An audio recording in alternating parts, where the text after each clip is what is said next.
Now let's implement the menu item that we're calling save memory usage info.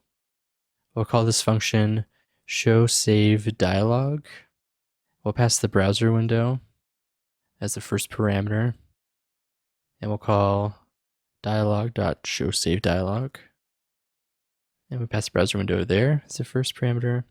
And then we can pass an object of options. Save and open dialogs allow us to specify a default path to open the dialog to. So for the default path parameter, what we want to do here is we want to open it to the system downloads folder. There's a lot of cross-platform differences with where the downloads folder is located, and luckily Electron gives us an API which abstracts away those details from us.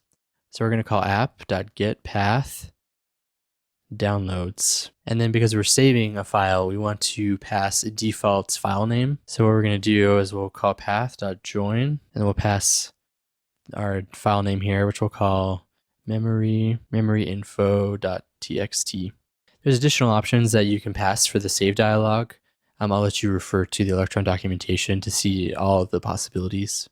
Then like show message box, we can pass a callback here to make it asynchronous. And this callback will receive the file name as the first parameter. And the file name is a string that represents where the user wants information to be saved. So first, if the user has closed out this dialog, file name will be undefined. So first, we're just going to check if it exists. So do if file name. And now we need to get this memory usage information that we're going to write out.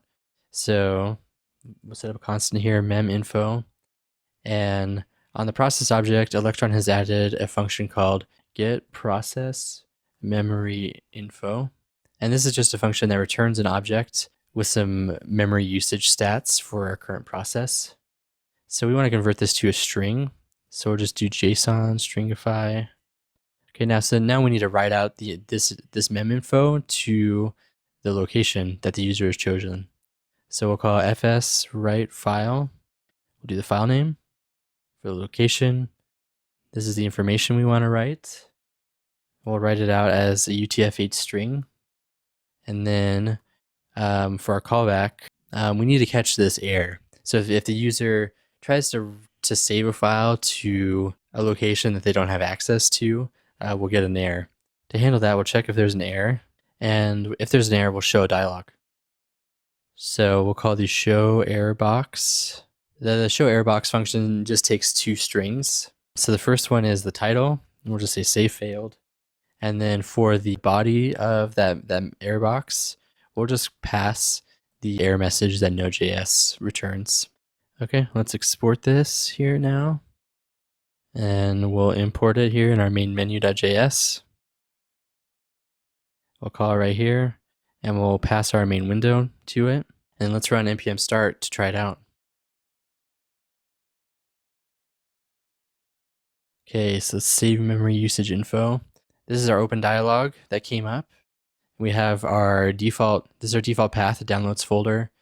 And we have our file name, our default file name that we provided here, memory-info.txt. So let's save it here to the downloads. I already have one there. So we'll just replace it. And then let's see if it's saved correctly. Let's quit this. We'll just open it up here. You see this is what we wanted. This is the memory usage information that we saved. So that's working. Awesome. So let's npm start again, and let's check our fail case. So we'll call save memory usage info here. Beforehand, I set up this restricted folder that I do not have permission to write to. So let's try to save there. And we see that the save failed. This is our error box that we set up, and this is the title that we passed to it, save failed, and then this is the standard Node.js message. So we say, okay, close it out. So awesome, everything there is working. So let's quit this, jump back into dialogs.js. Okay, now let's create a function called show open dialog. Like last time, we're going to pass the browser window as the first parameter, and then we'll call dialog.showOpenDialog. And pass the browser window here, and then we have our options that we can specify. So the show open dialog is pretty similar to show save dialog.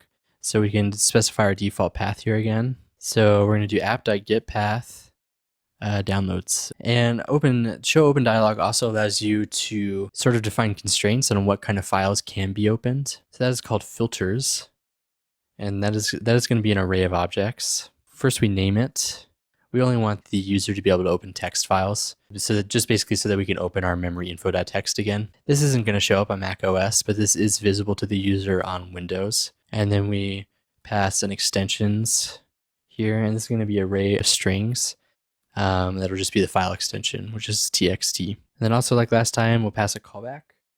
That'll receive an array of file paths. And these file paths, it'll just be an array of strings. Like last time, if the user closed out the dialog or didn't actually select anything, file paths will be undefined. So first we check if it exists. And if it does, all we're going to do here is we'll just log out the contents of the file path that they asked for. Show open dialog allows a lot of different customizations. You can define if the user is able to select directories, multiple files, etc. I'll let you refer to the Electron documentation to see what all of those options are. Okay, now let's export this again up here. Show open dialog, and then we'll import it over here. And then down here in open file, we'll call it, and we'll pass the main window again. Okay, let's run our start script and try it out. Okay, let's go open file.